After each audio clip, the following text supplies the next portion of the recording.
and bitter, a gin and tonic no ice, a white wine with soda, and a straight martini. Thanks. We were pretty busy in the treadmill that evening. At least it seemed that way to me, though Doris said it was about average and she knows best. I'm an absentee landlord half the time. Charlie had a night off, so I was helping Doris behind the bar. About 10 o'clock, I saw Lady Janet coming. She was wearing a lime green trouser suit, and it looked very nice against her short chestnut hair. She always wears slacks of some kind, because of her leg. She took her usual stool at the end of the bar, and I put out 2 glasses and opened a bottle of claret. I had a date with Lady Janet that night. She's Lady Janet Gillam. We don't just call her Lady Gillam, because being the daughter of an earl, she holds the title in her own right, not by marriage. So it's Lady Janet Gillam, with a first name thrown in. She's Scottish, and she's my steady when I'm at home at the treadmill. Which is a bit surprising, seeing that I'm a roughneck cockney. Still, we get on fine. She's 30, and somewhere between good-looking and beautiful, with a nice figure and no spare fat. She works too hard for that. By all accounts, especially her own, she was a swinging hellraiser as a debutante. Drove fast cars, flew Daddy's private plane, threw crazy parties, all that sort of thing. And then she married a Walter Mitty type called Gillam, who decided to be a rich farmer. He started off rich, and in 2 years he was a poor farmer. Then he went on a bottle and crashed a car not far from the treadmill one night. That was some years before I took it over. Janet was in the car with him. Gillam ended up dead, and she lost half a leg, which is why she always wears slacks. But this is the thing. When she came out of hospital with a tin leg from the knee down, she didn't go home to Daddy Earl or ask him for help or money. The ex-swinging kid set her teeth into running that farm, and she turned it into a little gold mine. I like them with guts. I don't think she even thought about men until 2 or 3 years ago, when I turned up on the scene. And even then, we just said a polite good evening to each other for about a year before anything developed. She told me later she'd written herself off for men. She reckoned that with half her leg gone, she wasn't the sort of man would take her bed unless he was a kink or after her money. She knows now I'm a million miles from both, but it took a little while before she could really believe that I liked the 90% of her that was left much better than 100% of most girls. Come right down to it, I admire her in a big way. So what difference does a leg make? You'd be pretty stupid if you only admired people who hadn't got hurt in a lousy accident. What started us getting together was when I found out some small-time protection mob had moved out into the country a bit and started picking on easy-looking marks. Lady Janet was one of them. When she stuck her heels in, they began the kind of trouble that could have ruined the farm. So I stuck my nose in. Went to see her and told her I'd sort it out. It seemed the neighbourly thing to do. She was pretty snooty at first, but I could see that underneath she was close to breaking. When she realised I meant it, she cried for about 5 seconds before she could get hold of herself. Then she was worried that I'd get hurt, and I had to explain that I wasn't really a beginner at sorting out trouble. It wasn't much of a caper, really. I went and saw the top man, who wouldn't have rated 7th in most of the mobs I'd known. I didn't lower the boom on him right away. After the years I spent working with the princess, I reckoned to be better on technique than that. I just told him to lay off or else. So, of course, he sent these strong-arm boys in to do me.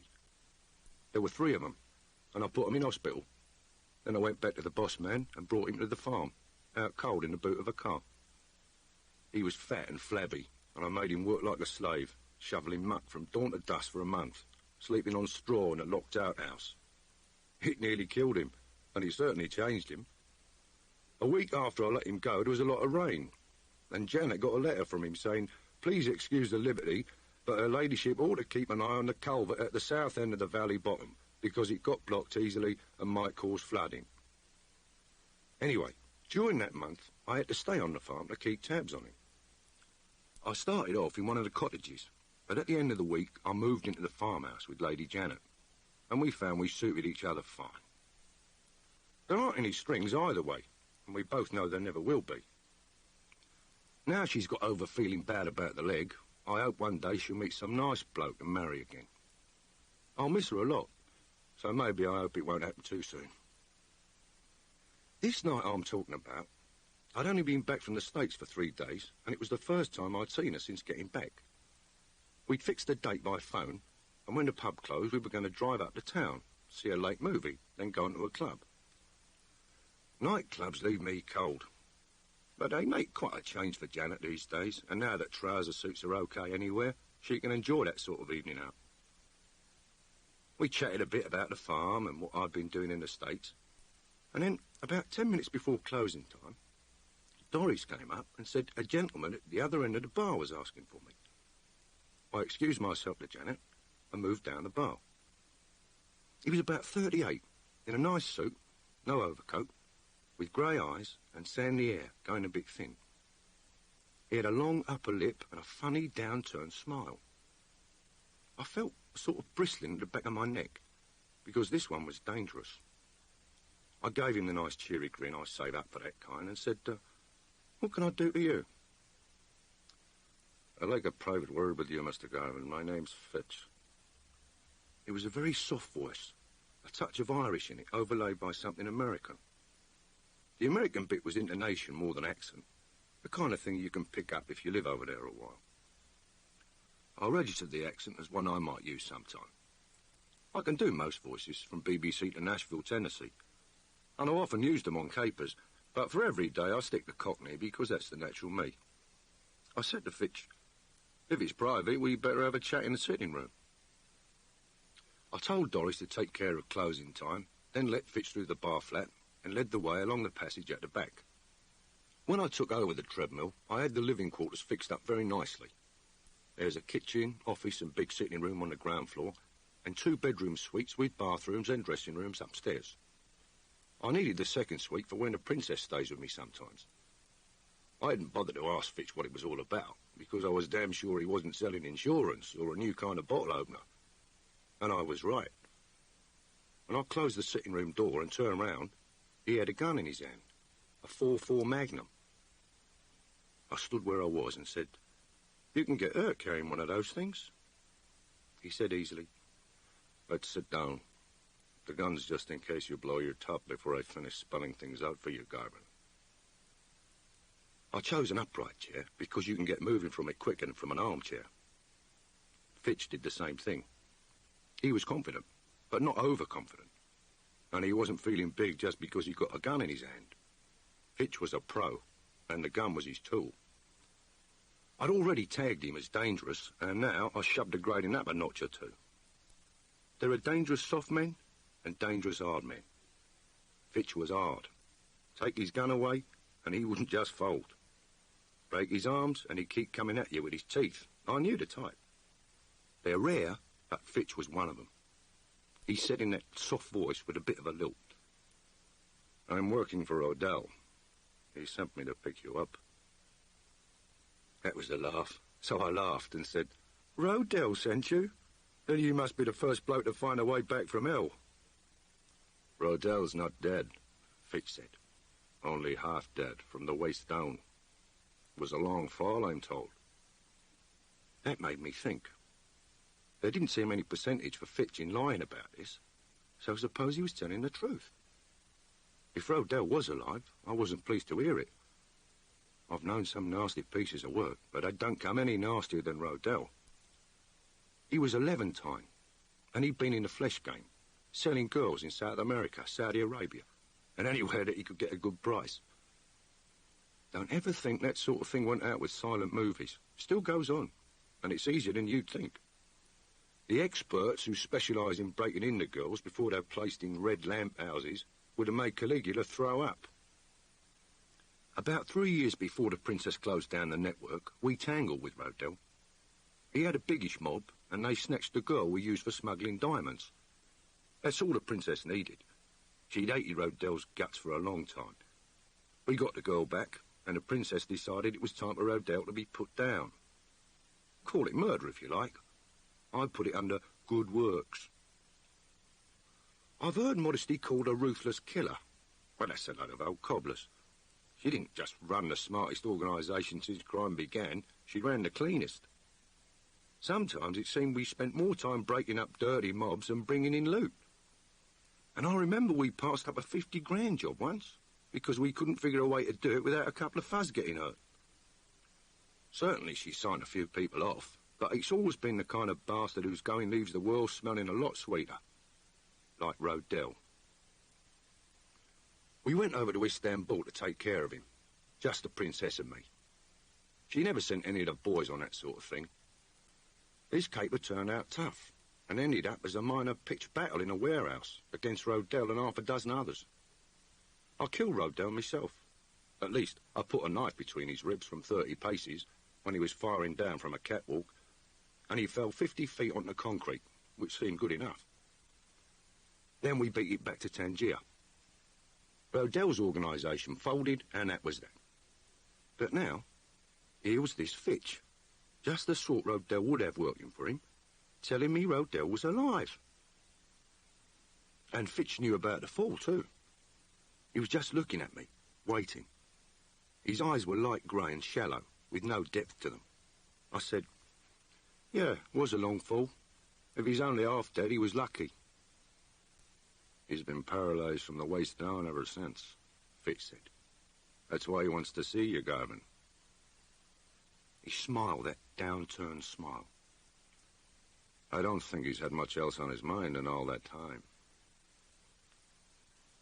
He could have spent some of it thinking about a few thousand parcels of flesh he sold, I said. Where is he? Fitch shook his head. Later, Garvin. If I told you that now, it might make my job very difficult. I looked at the gun. You reckon I'm going to go along quietly just because you were holding that? No, he smiled a bit more. Because Rodel has Modesty Blaise. That got me like a boot in the stomach. I gave him a grin. As easy as that? It's always easy when they're not expecting it. We could have taken you the same way, but Rodel wants you on the hoof, walking with your eyes open. That figured. From what I knew of Rodel, he'd never stick a knife in without twisting it. Fitch reached for the phone and pulled it towards him.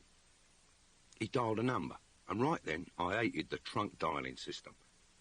He dialed more than 7 digits, which meant it was a call outside London, but he didn't have to ask for any exchange, so I learned nothing. He looked at his watch and said, "They're expecting this call." After a few seconds, he said into the phone, "I'm with them now. Put her on." He laid the phone down on the table and pushed it across to me. I picked it up. She said, "Willie." It was her, all right. Nobody could fool me with an imitation of her voice. I said, "Where?" That's what I had to know. She came back quick. "Don't know, but don't go along with it, Willie." Then her voice was smothered. After a second or two, a man's voice came on the phone, a voice with an accent. I didn't know it well enough to recognise, but I didn't have any doubts that it was Rodel. I'd never heard a voice so cruel in with hate. He just said slowly, "That was bad advice.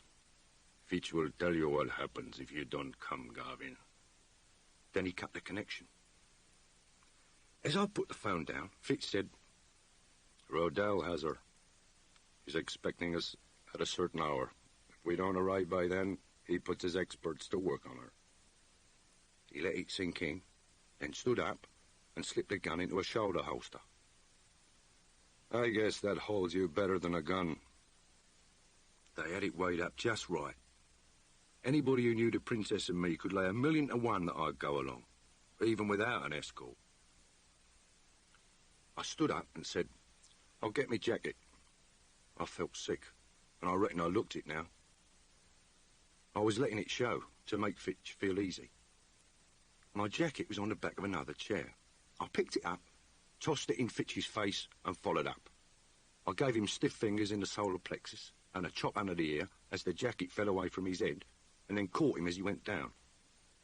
I chucked him over my shoulder and went out the back door. It was dark and quiet. There's a fair bit of ground between the pub and river, with a brick path leading to what I called a gym, though it's more than that. It's a long brick building with no windows, or rather, fake windows, and a special double door.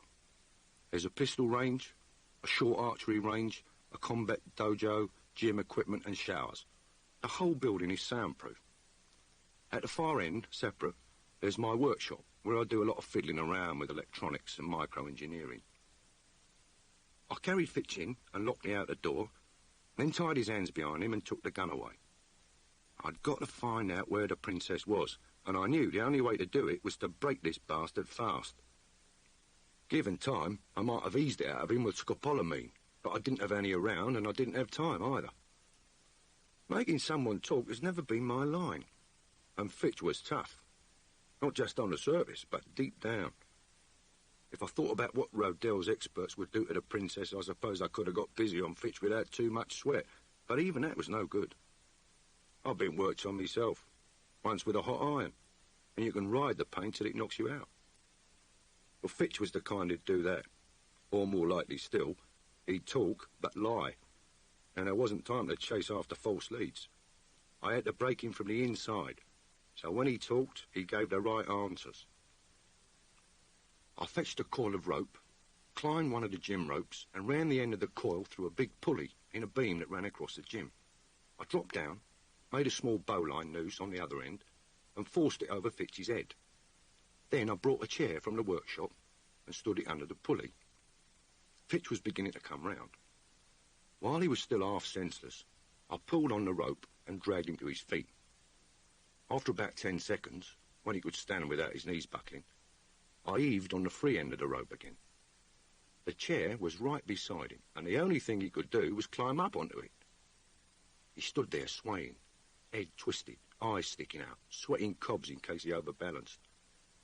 I made the end of the rope fast round the wall bar, keeping it taut, and then went and stood in front of him, looking as vicious as I know how. "You stupid bloody fool," I said. Not loud, but cold and mean. "You reckon I'm suckering up to think it'd help Modesty Blaise if I let you take me in on a lead? I'm going to find Rodell. In 20 minutes I'll have contacts in London, Liverpool, Glasgow and Cardiff on the job. He's off his own turf, and they'll find him. It'll be too late to help, but not too late to kill the bastard. And you, Fitch, you just stay here and swing." I tipped the chair so he slipped off, and then set it down and went for the door at a run. There's a 4-foot space between the doors, so I could look through the crack of the inner door and see Fitch. There was no drop to break his neck, and the noose wasn't a slip knot, so he wouldn't strangle right away. I could see him with his head strained sideways, neck muscles standing out, body swinging a bit, trying to get a foot on the chair I'd left close alongside. I reckoned he'd make it, so I went quietly out of the second door and ran up the path to the car park. Doris had closed the pub, and there was only one car left, a Jaguar XJ6. It was locked, but that only stopped me for about 10 seconds. In the back, I found a pair of handcuffs bolted to the bodywork on a short bit of chain.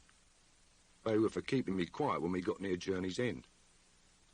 I walked back to the gym, opened the outer door, and went through the inner door at a run, heading for the workshop at the far end. It was only when I was past Fitch that I braked hard and turned to look at him, showing a bit of surprise. He was standing on the chair, up on his toes, leaning at an angle, his breath rasping like a saw going through plywood. His face was reddish blue, the flesh swollen, and his eyes weren't shallow now. There was plenty of depth in them, and it was all fear. I said, "You must have stretched an inch or two, Fitch." And then I walked over and tilted him off the chair again. He managed to croak, "Listen," but then the rope cut him off. He hung there, swinging, his mouth working as if he was trying to talk. I started to move away with the chair, and then I stopped as if I'd had second thoughts. I said, as if I was screwed up tight with hate, "All right, you can have it the slow way if that's what you fancy." Then I put the chair down, close to his feet again. I went through the door into the workshop and began putting a few things in a grip. I packed 2 or 3 knives, a Colt 32, which is one of the 2 guns the princess likes best, some medical stuff, and an assortment of gadgets that I thought might come in useful. When I came out, Fitch was on the chair again, but he was shaking and wobbling, fighting for balance. It wouldn't last long. I walked past him and said, "Have a good time." His voice sounded like a chronic bronchitis case whispering, but he managed to get it out. "Garvin, wait." They've got her in Glencroft Castle. His mouth kept moving, but he'd run out of air. I walked back to him, slow, grabbed the back of the chair again and said, "You lying sod." He heaved in a great whooping breath, his face all mottled. If you can scream in a whisper, that's how it came out when he said, "God's truth, Glencroft Castle, Inverness." I knew it was true. He hadn't even tried to bargain because he didn't think I'd give him time. He just told me. And now he was looking at me with mad eyes, hoping for the best, begging for it. I said as if I couldn't believe it, "You were supposed to take me to Inverness?" He tried to nod, nearly lost his balance and croaked, "All-night drive, due tomorrow, noon." So that was the deadline. It figured okay in terms of time and distance, and Fitch was in no shape to work out any nicely turned lies. I went to the wall bar and untied the rope.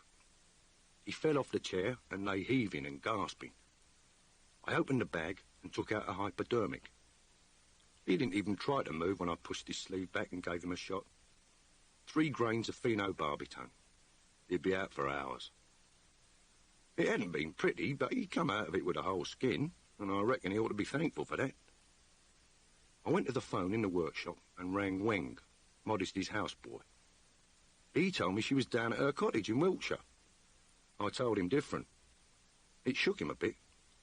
I gave him a quick rundown on what was happening and told him to come down fast and take charge of Fitch. Weng wouldn't make any mistakes. He had Modesty's keys to the gym. He'd truss Fitch up till only his nose was showing and then sit with a gun stuck under that for a week if need be.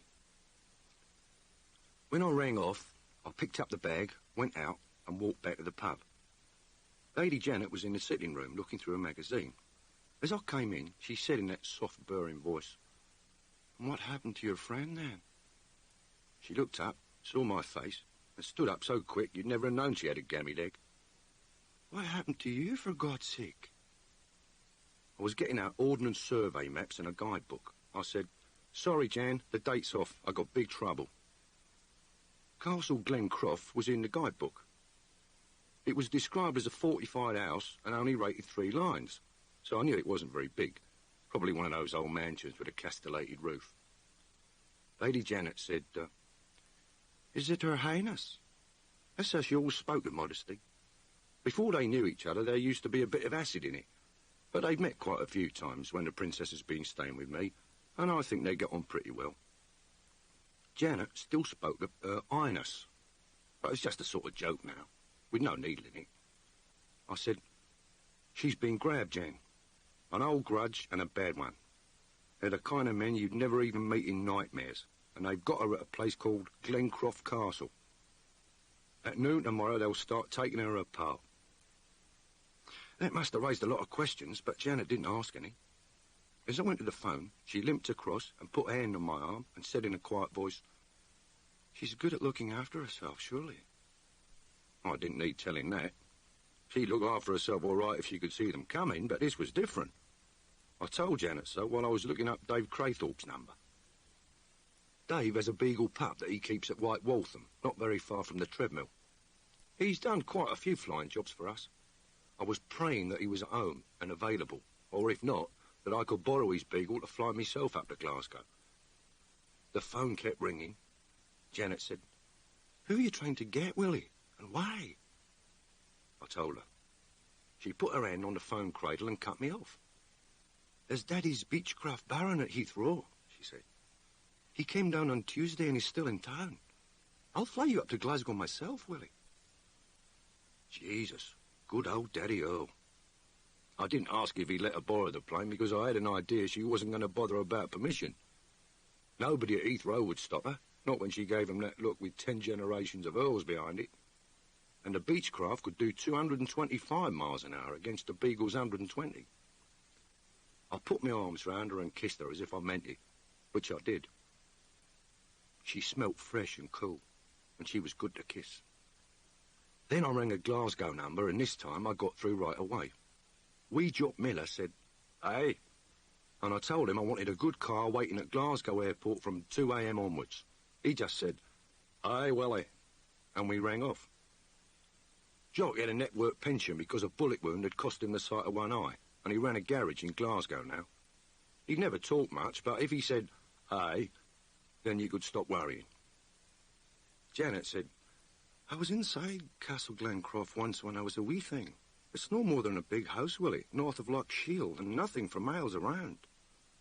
I told her I knew there was a phone laid on, so I reckoned the place was still habitable. I was moving about the room, opening drawers, repacking the bag, taking a few things out, putting a few in. Janet didn't blink as she saw the gear. She'd picked up quite a bit about Modesty and me, and I suppose she guessed quite a bit more. "The family lived there till a few years ago," she said. "Then they moved out. I don't know if they sold Glencroft, but likely enough they couldn't. Maybe whoever's there now rented it for a while." That sounded about right. I zipped up the bag. While Janet was getting the car out, I went upstairs and changed into black denims. There were twin sheaths stitched inside the breast of the denim wind cheater, and I slipped a knife into each sheath. I felt cooler now, and I didn't go mad driving to Heathrow. Fitch was supposed to bring me in by noon. If we didn't arrive then, Rodell would start work on the Princess. But now, with any luck, we'd be in Glasgow by 2:30, and I'd reach Glencroft Castle by 4:30. That meant I'd have a few hours of darkness and all the morning to clean things up. At Heathrow, we were lucky getting clearance for a quick takeoff. Janet brought the Baron round on course, set the controls on autopilot, and asked for a cigarette. She couldn't tell me much about Glencroft Castle, except that it was ringed by a high wall and built in a sort of E shape with the middle stroke missing. One wing had been condemned years ago, and a family lived in the other wing. We didn't talk very much during the flight. I suppose Janet felt there wasn't much that could be said, and I was busy with a few mental tricks that stop you burning up all your juice with adrenaline fatigue. All I remember is that after a long time, she said a bit uncertainly, as if she wasn't sure how I'd react, "Willie, you think an awful lot of her, don't you?" Well, I don't often try to explain this because it can't be done, but I reckon Janet was entitled to an answer. It's a long story, and I could only give her the bones of it, which don't mean much, really. Most of my life, I was a mean, stupid, twisted bum who hated everything and everyone, and who was always in trouble. And then the Princess came along. She was only 20 then, but she'd been running the network for 2 years and was already big time.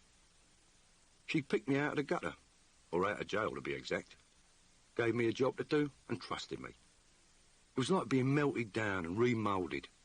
I came out of it, well, different. Different?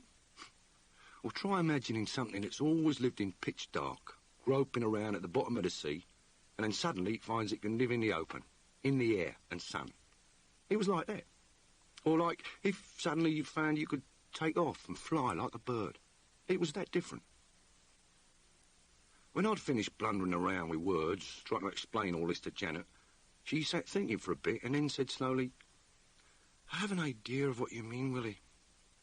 You're the only man I know who's exhilarated all the time." She looked at me. "I see what she's meant to you. Maybe finding you has meant quite a lot to her, too." She smiled then, a nice, easy smile, and reached out to rest her knuckles against me cheek. "All right, she's your princess and you're her faithful courtier. There's plenty left, and I'll settle for that." We landed at 2:30. Jock Miller had 2 cars waiting in the car park. I chose the E-type Jag and put me bag in. When I introduced Lady Janet to him, wee Jock's scarred and wicked little face went dull red with pleasure. I wouldn't say he's a snob, but he'd certainly swing a claymore for the aristocracy, providing they were Scottish. I told him Rodell had got the Princess, and his eyes went ugly. He looked up at me from his 5'0" and said, "I'll borrow a razor and come with you, Willie."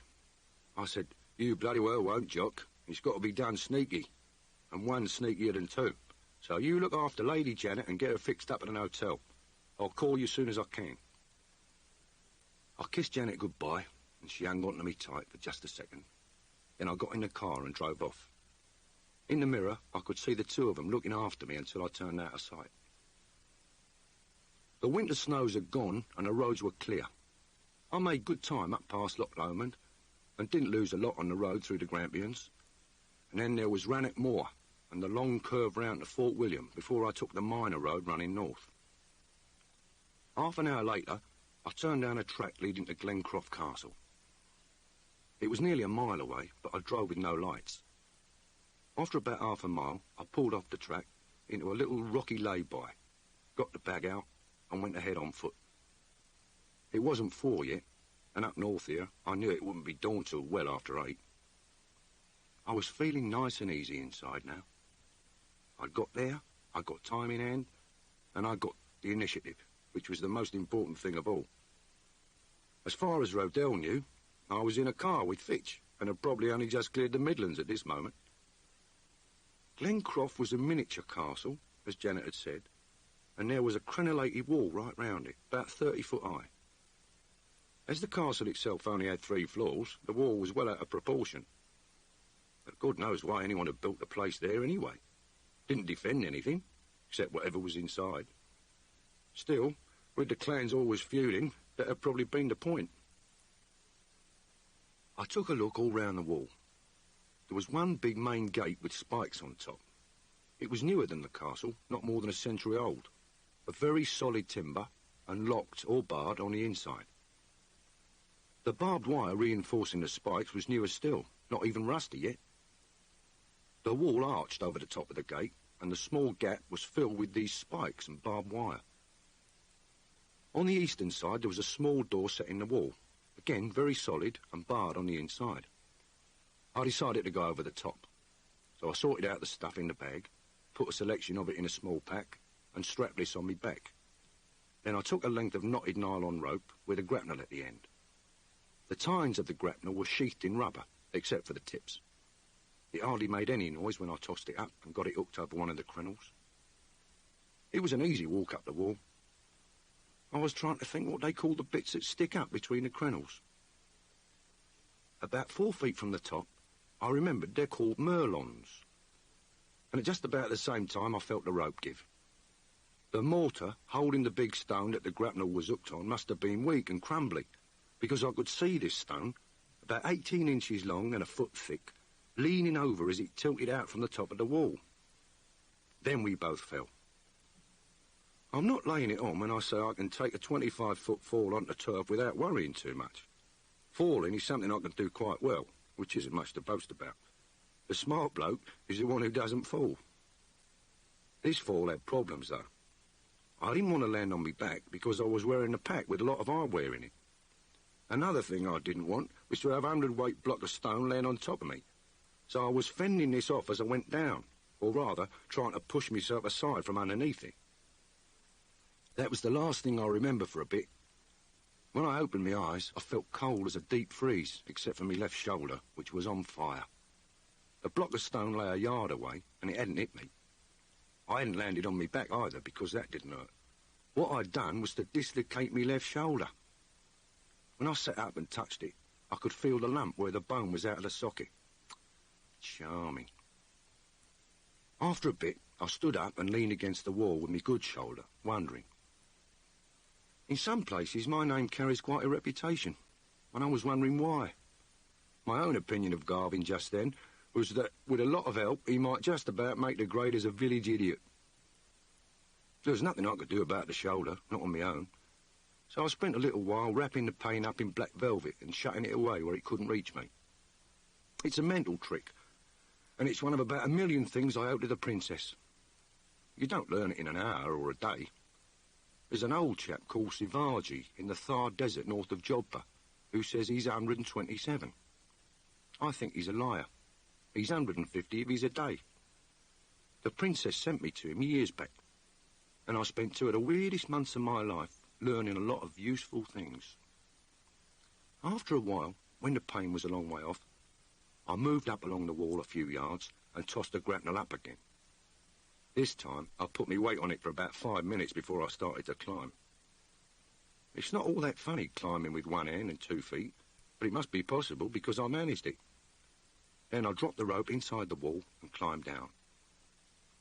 2 minutes later, I was at a window of the west wing, where a light was showing. The curtains weren't drawn, and I could look straight into the room. A big fire was blazing in the old fireplace, and there were 5 men. 4 sat at their table playing cards with full ashtrays and half-full glasses. The 5th was Rodel. He sat in a wheelchair with a rug over his knees, a big brandy glass in one hand, looking into the fire.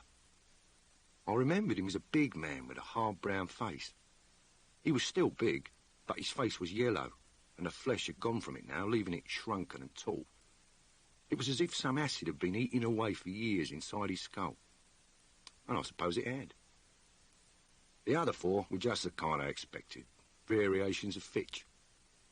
That sort cost money, but they're worth it to a man like Rodel. I wasn't surprised that they were up and playing cards at this hour. Rodel was always a night owl. Immediately inside the window was a big grille with close-set bars.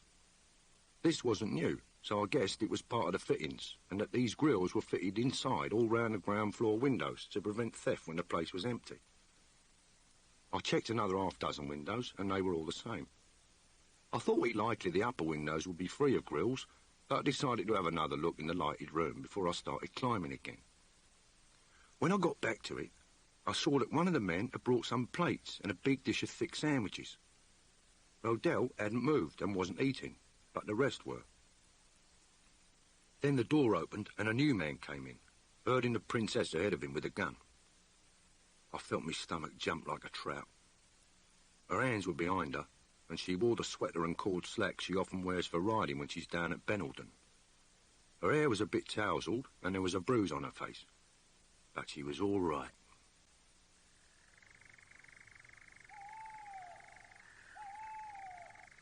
She walked in, cool as a model on a catwalk, and even in those old riding clothes she looked like something out of Vogue. Really, she's not all that big, about 5'6", but somehow she seemed a head taller than anyone in the room. I got that funny little ache in the throat for a second, same as I always get when I see her again after a little while. The new man shoved her towards a chair by the table. When she turned round to sit down, I saw that her wrists were tied with wire. Barbed wire. I could see dry blood on her hands and on the sleeves of her sweater. I swallowed a big bubble of hate and chalked that one up on the slate to be settled later. They put a plate with a doorstep sandwich in front of her, and the new man said something.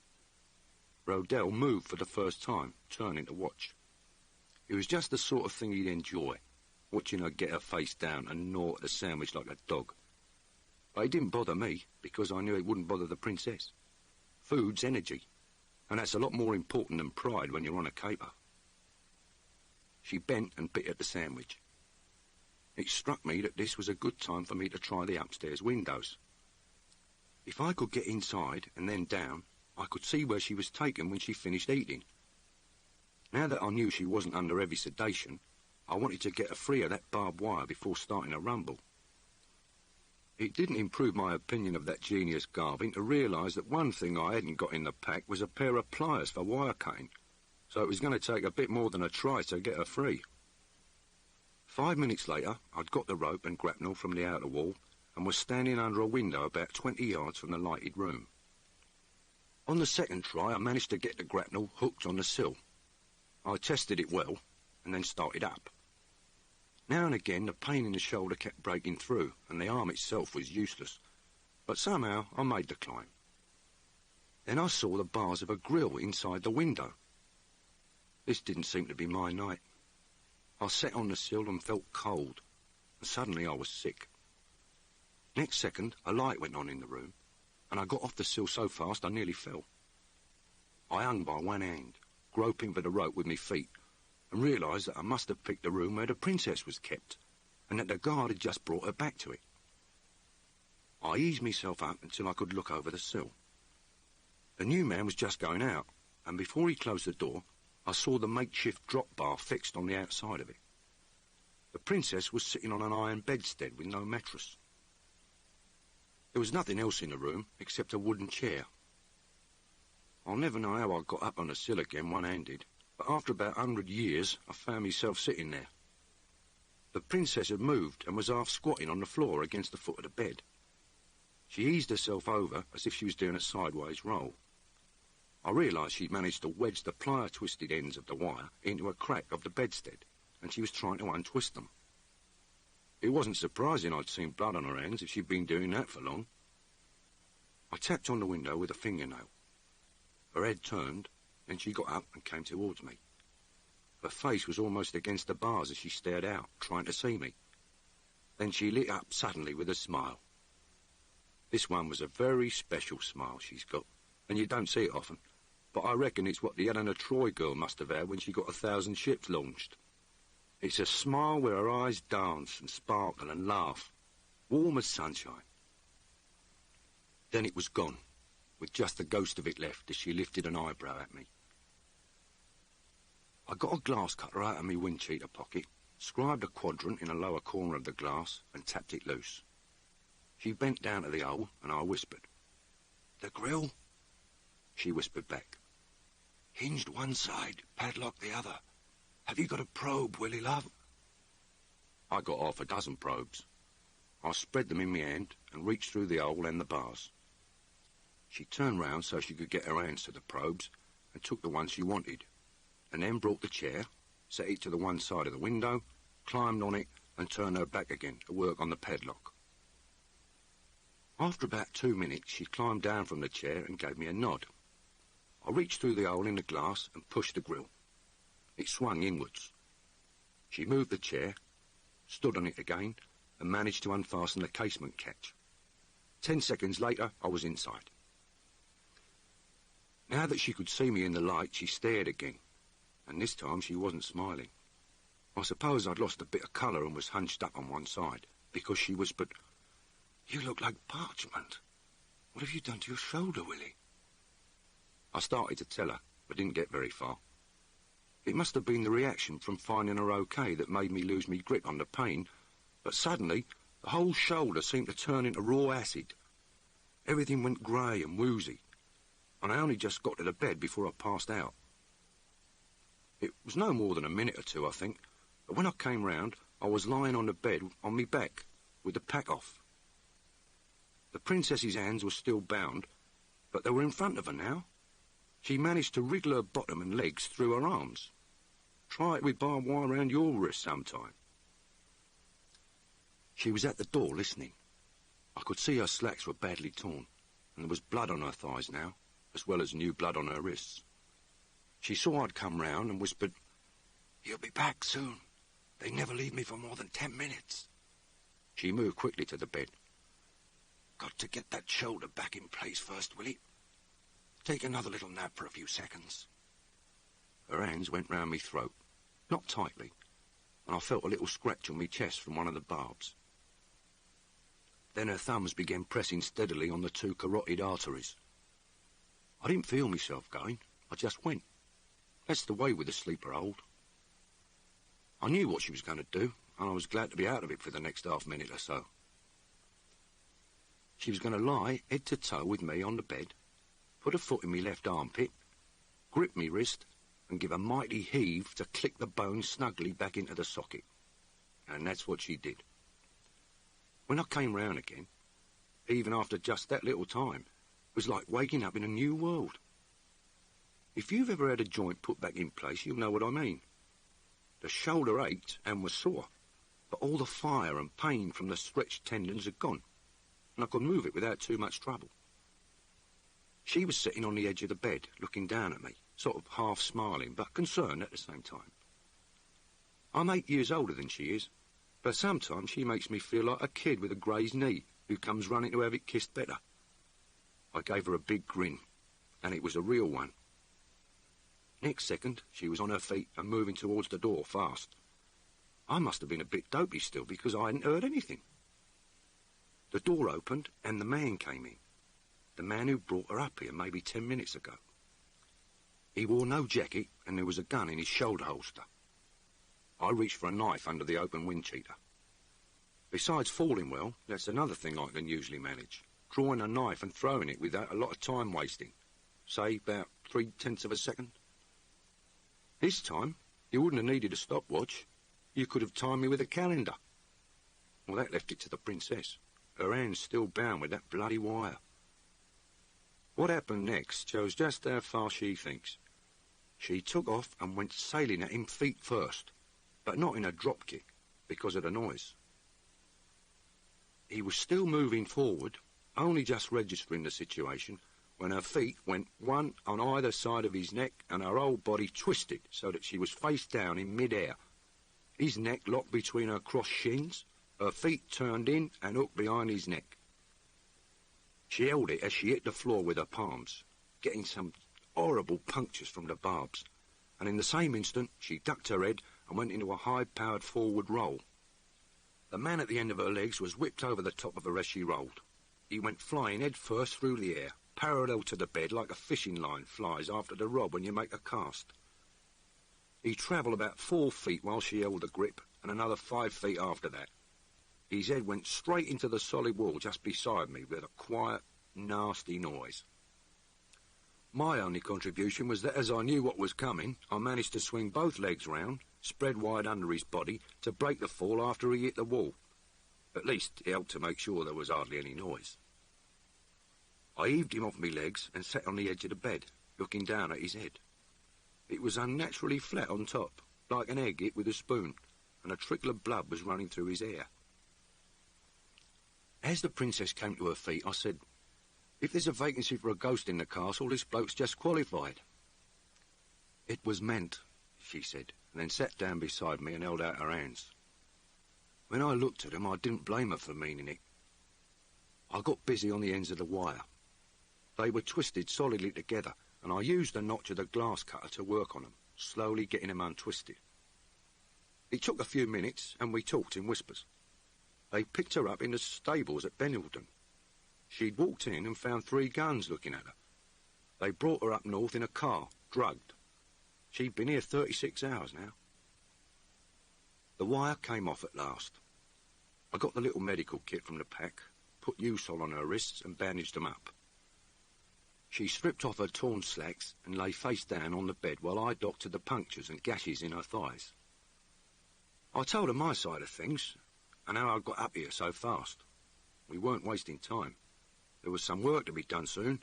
I needed to be in fair shape for it, and this little break while I patched her up was working wonders. With the shoulder in place and her free, I felt better every minute. When I'd finished the first aid bit, she pulled on the slacks and said, "Think of something pretty special I can do for your Lady Janet sometime, Willie." I told her I'd try, and then said, "What was Rodell going to do?" "It was you he wanted to get at," she said, in a kind of tired voice. "The knife just missed killing him that night in Istanbul, but the fall crippled him. I think he's been eaten up by hate ever since. He's been planning this and relishing it." We were sorting out the things in the pack, and she was buckling on the belt with the Colt 32, slipping the Congo into her pocket. I checked the knives in their sheaths under my wind cheater. It was automatic. All I was thinking of was Rodell, and wondering exactly what it was that he'd been relishing. "He wanted you to walk in here under your own steam," she said. "There are big cellars under the castle. He was going to put you in shackles and have his experts get busy on me in front of you. He wasn't going to kill you. Being dead doesn't hurt much. He was going to hurt you for life, the best way he knew." I felt cold again. It wasn't the same sick cold. It was a deadly sort of cold. She said, "You were going to watch while his men did this and that to me, and at the end of it all, they were going to use a whip till I was dead." I wiped the sweat from me face and stood up. I don't much fancy killing a man in a wheelchair, but I was going to kill Rodell without any second thoughts at all. "Let's get it over with, Princess," I said. Just for a minute I thought of Janet, and how she'd come back fighting after that lousy accident. Rodell hadn't come back fighting, just hating. It had made him even less human than he'd been before, and I never believed that was possible. We went out of the room and along a broad passage to the head of the stairs.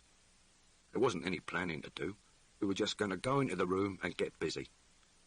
5 men, including Rodell. With that Colt, the Princess could take 3 of them in about a second. I couldn't use my left arm comfortably yet, but even with one arm, I could take the other 2 men with knives in about the same time.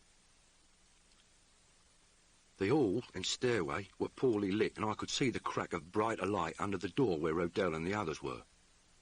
We'd got about halfway down the stairs when something went wrong, though we'll never know exactly how it happened. Maybe they heard a noise. Maybe somebody had taken a walk outside and found a rope hanging from the window. Whatever it was, they knew the game had changed. Suddenly, the light in the hall went out. So did the light showing under the door. I think they shorted the circuit and blew the fuse. Next second, the door was open and somebody was firing a submachine gun at us. Not exactly at us, he was firing blind, but near enough. We went back up those stairs like a couple of hares in overdrive. Down below, I could hear Rodell's voice shouting. It was shrill, more like screaming than shouting. And then torches came on, shining up the long curve of the stairs, but we were at the top by then. House fighting in the dark is a dodgy business. It gives the edge to the side with the most firepower, and Rodell's lot had that all right.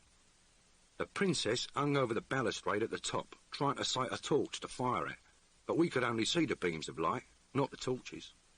There came another burst of firing, and we hopped back a bit smartly. The beams of light moved and shone up from the foot of the stairs. It was a nice piece of work. The torchmen were keeping out of the line of fire till we'd been driven back, or knocked off, by a spray from the SMG. As soon as we moved back, the torchmen advanced while the gunner moved forward in the dark, so we had no target. I started wishing I'd primed the 2 grenades I carried in the pack, but until now there hadn't been much likelihood that we need 'em, and this wasn't the moment to start fumbling around. The gunner was moving up the stairs, throwing a quick burst at intervals. The Princess touched me on the arm, and we ran. She said, "Down and up behind them if we can find the way." It made sense. A slow retreat from a slow advance wasn't going to help us. Our best move was to go like the clappers while they edged forward, so we could get down by another staircase, and then along the ground floor and up behind them. I still say it was the right move, even though it worked out so badly I might have thought of it myself. There had to be another staircase, of course, and there was. But if I could find out the name of the mad Scot who built the small staircase at the end of the west wing so that it bypassed the ground floor and went straight down to the cellars, I'd go and jump on his grave. We went down and down. I'd got my own torch out now because there were no lights anywhere. From the sound of firing, the advance wasn't as slow as we might have hoped. And then we went through a doorway with broken hinges and no door, into a long, damp cellar with arches of mildewed stone, inches of sodden dust, and all kinds of debris, the sort of stuff you can't imagine was ever bought or used, but which seems to be specially manufactured to fill cellars. We slowed down a little and weaved between the stone piers, looking for one of the other doors that might lead up to the ground floor. No door. We'd already turned the corner into a stretch of cellar that lay under the connecting hall, and soon we reached the next and last corner, where the other end of the hall joined the east wing. Still no door. We moved on, under the east wing. I stopped and shone the torch round slowly. Damp, stained walls. Crumbling stone piers swelling to vaulted sections of ceiling. Dust, cobwebs, junk. No door. No trap door. The Princess said through her teeth, "Who built this bloody place?" It's not often she swears, but she was hopping mad now. I always want to laugh when she's like that. She doesn't lose her temper over someone like Rodell setting his experts to work on her. It's always little things, female sort of peeves that make her blow her top. Like why the clown who built Glencroft Castle hadn't put a door there for us to get out of 300 years later. Mind you, he wasn't my favourite builder either. Quite suddenly, there came a burst of firing that sounded much nearer, and I realised that Rodell's men had reached the cellar door we'd come in by. The only door. They were still round 2 corners from us, but they wouldn't be long arriving now. I put the torch on the ground and began to prime the 2 grenades. I was by a stone pier, and the Princess was on one knee beside me. She'd gone dead calm again now, She pushed back a bit of hair that had fallen over one eye and just knelt there, a colt in her hand, watching the right-angle turn of the wall where Rodell's men would have to show up eventually. In a funny sort of way, I felt quite happy, like I always do when we're in a spot together. I've tried to figure why, but I can't. I certainly don't have any death wish, just the opposite. Maybe it's because deep down I reckon that if the princess is there, we'll come out of it. That makes more sense than you'd think, because Modesty's the greatest survivor, right from ever since she can remember. She's got a will to survive that's as hard as the Koh-i-Noor diamond, and just as big.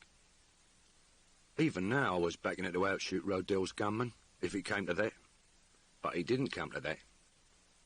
I had plenty of time to prime the grenades because nothing at all happened for a while. It was only later that we found out why, and then it was hard to believe. All we knew at the time was that they left us alone long enough for me to prime the 2 grenades. A lot longer, really, because it's not a big job. As soon as it was done, the princess gave me a nod. I wormed my way up to the angle of the wall while she covered me, then I edged half an eye round the corner. All I could see was blackness. So I signalled, and she came up beside me, bringing the torch, but switched off now. For 5 minutes we just waited, and then we saw some light at the far end, by the other corner. Rodell's men were moving forward slowly, dodging from pier to pier. I felt Modesty snake away, and knew what she was going to do. It was about a minute later that her torch beam flashed out, lighting up the centre stretch of the cellar. There came a racket of firing, but I knew she was well away from the torch by then, and taking cover behind the angle of the wall.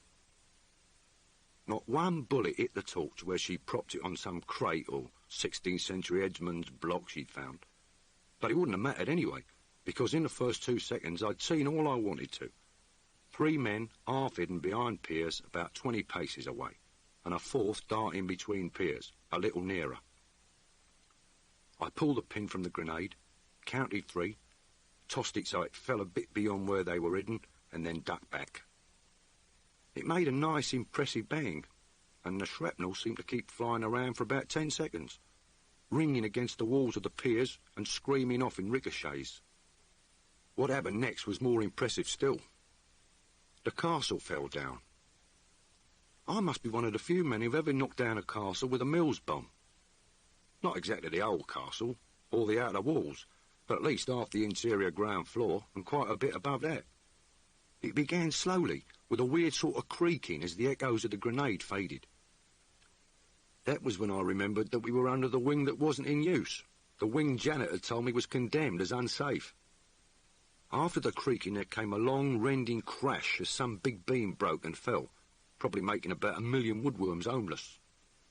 From then on, it was like the house of cards, collapsing as one bit of the cellar ceiling after another came down. The dust was like a sandstorm, and if the damp hadn't kept it down to some extent, we'd probably have choked to death. I wasn't feeling happy anymore. I was scared rigid. As soon as the first crash came, I jumped up and went running from the corner, yelling, "Princess!" Don't ask me how I saw her. Maybe it was because she'd run and grabbed the torch, which was another bit of fast thinking, but when I saw her, she was lying huddled at the base of a wall pier, her arms wrapped around her head. I took one great dive and landed on top of her. Afterwards, I discovered that she wasn't hurt. At least, not until I made that pancake landing which knocked all the breath out of her. I could hear her panting in my ear, and I could feel her heart beating, which was a relief. I spread myself out over her as much as I could, and listened to the splintering of beams and the crunch of great stones as the castle came tumbling down. It went on slowly in a kind of continuous process for about 2 minutes, and then at last everything became quiet, and we were still alive. From underneath me, the princess said, a bit muffled and gasping, I don't want to disturb you, Willie, love, but the torch is digging into my ribs. I rolled off her, and about 5 pounds of dust fell off me back.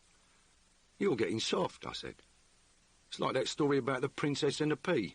She could feel it through 20 mattresses. I heard her grunt and give a little laugh as she sat up. She groped around, found me, put her hand on me face for a moment and said, "Thanks anyway, Willie."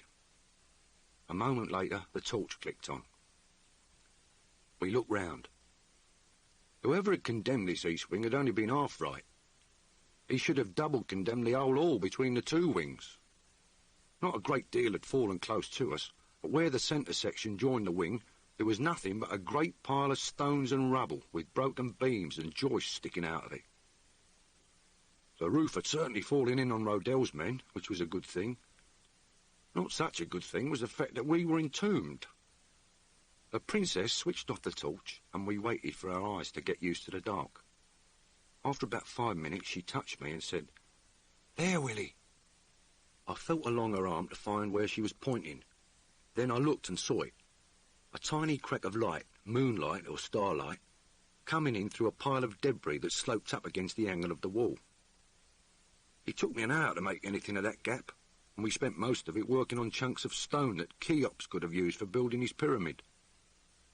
We had to handle them gently, edging them an inch at a time, and then waiting to see what happened to the rest of the great heap before making another move. Having an half-useless shoulder didn't help, but luckily I'm quite strong, and weight for weight, I reckon the princess is even stronger. I don't know where she packs it, because she certainly doesn't bulge with muscle. At last we dragged clear a joist that was holding a pile of small rubble, and when the dust settled, we could see our way out, a narrowing hole that wove up through the wreckage to the ground level. The light we could see seemed to be coming in through an uncurtained window there. The princess looked at this horrible shaky tunnel for a while in the light of the torch. Then she said, "It's never going to get any better, so let's go." We didn't argue about who was going to risk it first. At 5 stone lighter, it made more sense for her to give it a try. She was just starting to crawl up the first bit of the slope when a voice from somewhere said, "Please." It wasn't loud, but it was quite clear, and the echo in that cellar made the word hover in the air so creepily that my hair bristled. We froze. Then the princess backed down and pointed. I swung the torch, and we moved forward to where a great mass of wreckage had spilled forward at the point where the centre section joined the wing. That's when we found that Rodell was with us, and it explained the delay earlier. They'd spent time carrying him down those stairs at the far end in his wheelchair, and when they advanced, he must have trundled himself along the far wall of the centre section, the south wall. The only reason I can work out is that he wanted to see the end of it all. He'd missed out on his main idea, and he knew he'd never round us up alive, so he didn't want to miss seeing us killed. I suppose when the grenade went off, he must have been forward of it, and covered by a pier. At first when we saw him, I thought he'd fallen through from the floor above, but he was pinned under a beam, so he must have been below when the cellar roof fell in. The wheelchair had saved him. It was on its side, with him still in it, half buried under small rubble, and with this beam lying across it. The chair was partly crushed, but it held the beam just enough to stop it squashing him. He looked a mess, but so did we all. There it was then. An hour before, we'd been out to kill him. Now we were looking at that beam and figuring out how to get him free. Don't ask me why it works that way, it just does. He looked into the light with flat dead eyes from a face black with dust and said, "Please," again. The princess said, "If you can crawl under that beam and ease it up a fraction, Willie." So I did. It really creased me. I felt I was lifting the whole castle. She managed to get him by the shoulders and drag him out, his useless legs trailing. I lowered the beam the couple of inches I'd lifted it, and then crawled out backwards. A second later, there was a great crunch as tons of stuff settled down on the place where I'd just been. I said, "Christ!" and that was all the breath I could spare for a while. The princess knelt, holding the torch on Rodell and holding the Colt on him too, and nobody said anything. When I could move, I checked him. His shoulder holster was empty, and there was no gun in his pockets. The princess put her Colt away, and we looked at this crazy little tunnel again. I still had a coil of rope in the pack, but we couldn't just climb out and then drag him up. I didn't mind him taking the last and nastiest chance, but this tunnel through the wreckage wasn't a smooth slope up. It ran through a pile of tangled joists and blocks of stone, all very dodgily balanced. Tried to drag a crippled man up through that, and he'd get snagged every few feet. Increased the pull, and the whole lot had come down on him. I waited for the princess to say what I knew she was going to say, and I felt my stomach shrinking to the size of a golf ball. She said in a fed-up voice, sort of irritably, "Oh, let's get on with it. You first, Willie. I'll go up with him and ease him over the snags." I'd have liked to argue, but he was no good. I'm that much stronger, and it had to be me hauling on the rope. I heaved Rodell to the foot of the slope on his back, tied a bowline noose round under his armpits, and then took the other end of the rope and went up that long, shaky hole. It was a petrifying trip. I could feel everything shuddering, including me. But nothing gave way, and I came out at last through a gap where floorboards were missing, onto a bit of solid flooring in the room above, and then I took up the slack of the rope very gently. From below, the princess called, "Right, Willie?" I heaved very slowly, about an inch a second. After about half a minute, she called, "Stop!" Then I heard a scrambling and the rattle of little stones falling from way down the hole. It seemed to go on for hours, and I was scared spitless. I had to remember to breathe. She called, "Right," and I started the slow-motion heaving again. That's the way it went on. Start, stop, wait, as she eased him up that death trap with creakings and groanings and little whispering falls of rubble that took years off me life. At last I saw her head. She was on her back with most of Rodell's trunk on her legs. She had to be that way to get him over the snags. Even then she didn't hurry, which made sense. But I had to dredge up all the control I could find to stop myself heaving like mad. From start to finish it took 10 minutes. Then she scrambled clear, and I gave a last heave that dragged Rodell out and onto the solid floor. I mean solid compared to the rest. She said, "I didn't like that much," and wiped her filthy face with the sleeve of her filthy sweater. I was so relieved and so sort of proud of her, I wanted to hug her till me muscles cracked. I got out a probe and unfastened the padlock on the grill over the window, and then went and picked up Rodell. 2 minutes later we were outside, and we didn't stop moving until we crossed the space between the castle and the outer wall. I suppose you call it the bailey in a real castle. I put Rodell down, propped against the wall near the big gate, and started to draw the bars. The princess said, "Give me a few minutes, Willie," and sat down cross-legged, hands resting on her knees, upright but relaxed. She started to breathe very slowly, eyes open but not seeing anything. I knew she was starting one of Sivaji's processes to ease the knots out of her nerves, and after all she'd been through, I didn't wonder. If we'd been alone, without Rodell, she'd have turned to me and had a little weep for a minute or so, and that would have unwound her completely. But she'll never do that unless we're alone. I drew the bars, lit a cigarette, and walked a few paces back towards the castle. From the outside it didn't look too bad, because the outer walls had held. There was a full bright moon, low down, and everything showed up clearly. It was 6:30, still a long way short of sunrise. Suddenly my ears prickled, and that's a sure sign of trouble. I swung round and saw it like a tableau. Rodell had a little gun in his hand, an automatic. He was sitting, propped against the wall, and he had the fist holding the gun rested on his left forearm at eye level, taking very careful aim at the princess, only 6 paces away, her back half turned to him. Somehow I'd missed the gun when I checked him, and now he was going to kill her. Not me, her, because that was the thing that would crucify me. I'm fast with a knife, but I've never drawn and thrown one as fast as I did then. It was only 20 paces, and I can split a matchbox sideways at that range, but I couldn't risk anything fancy. I couldn't see his chest because of the forearm covering it, but I could just see his throat over the top of the forearm. The first knife grazed his gun hand and went straight into his neck. His hands jerked up with the shock, and a single shot whistled high towards the castle. I heard it break a window just as the second knife thumped into his heart below the breastbone. He fell over sideways with hardly any sound. I saw the princess turn her head slowly to look, and I went across to Rodell. The right leg of his trousers was rucked up almost to the knee, and there were 2 broad strips of plaster still half clinging to the side of his leg at about mid-calf. The princess was standing beside me now, her eyes a bit funny from her having been jerked back to normal just as she was starting to slow everything down.